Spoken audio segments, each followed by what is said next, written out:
Hello there, dear friends, and welcome once again to the Relaxed Fantasy Review.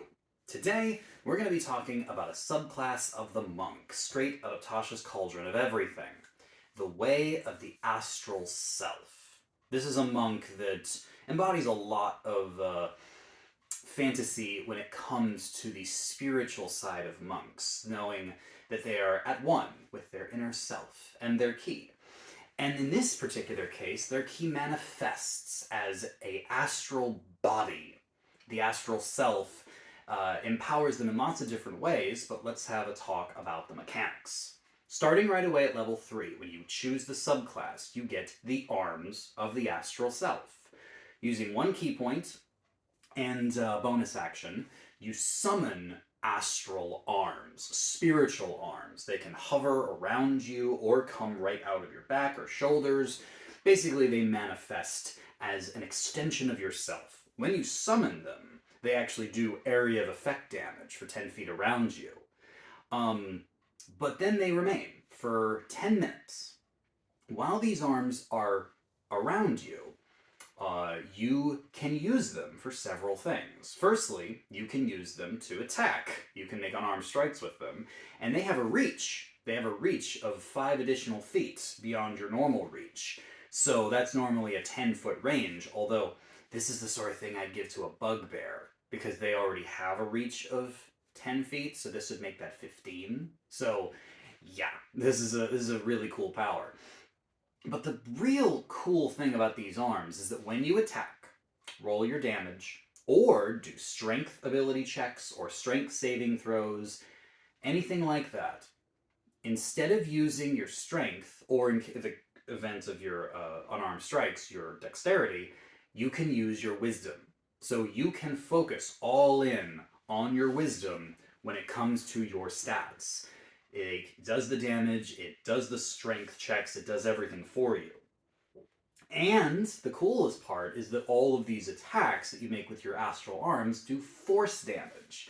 One of the most rarely resisted types of damage, instead of just bludgeoning. So it makes your attacks magical early, effectively. Gives you extra reach, lets you really focus on wisdom over dex or strength. It's fantastic. It's one of the coolest features a monk gets. They get it right away at level 3. This is 10 out of 10, no doubt. Then at level 6, they get the visage of the astral self, which you could think of as a mask or a headpiece or something like that. Something appears to cover your face.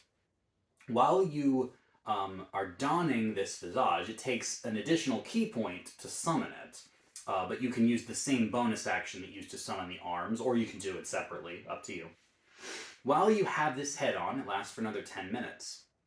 Firstly, you have dark vision out to 120 feet, and most impressively, you can see through magical darkness as well as normal darkness, which is super rare in D&D, so that's good. You also have advantage on your insight and intimidation checks. I guess it helps you look into people's souls and be scary. And you can control your voice in special ways. You can either direct a message straight to someone 60 feet from you, similar to the message cantrip, but you can just do it at will. Or you can make your voice boom, and every creature within 600 feet can hear you. So it gives you a cool ribbon feature when it comes to how you communicate. All in all, cool powers. I'd give this 9 out of 10. It might be a 10 out of 10 if it came for free when you summoned your arms, but you gotta spend that extra ki point to get it. And spending a ki point to get dark vision and advantage on insight and intimidation and voice powers, it's cool.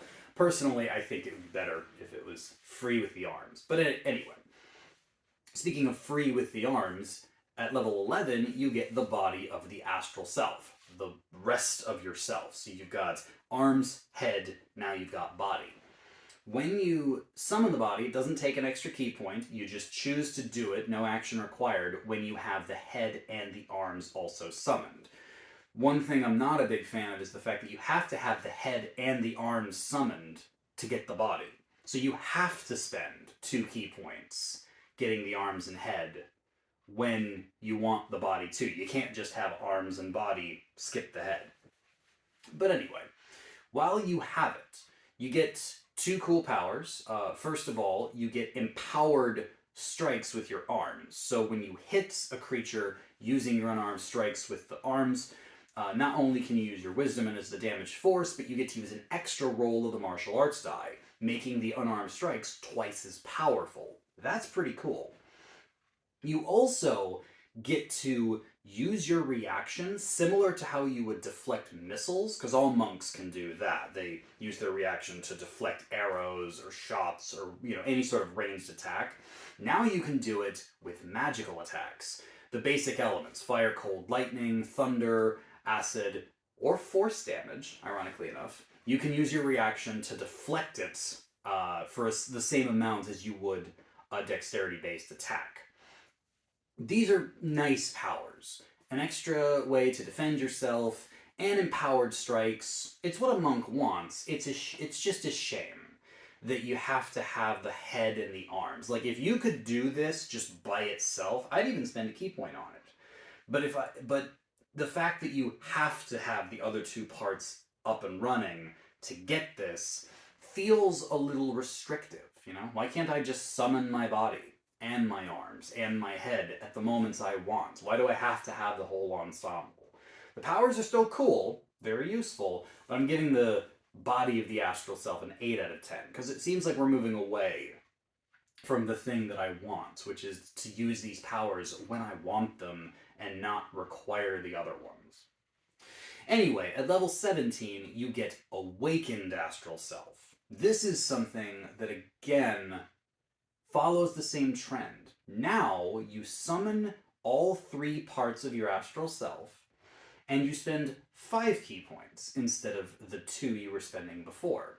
But you get a bonus to your AC, a +2, which is not bad by any means. And you get a 3rd extra attack. See, monks get extra attack at level 5, so when they attack twice.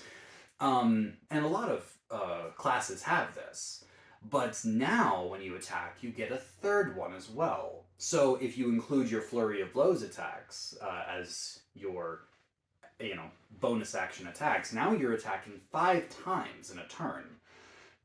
All using wisdom, all force damage. This is good. This is good stuff.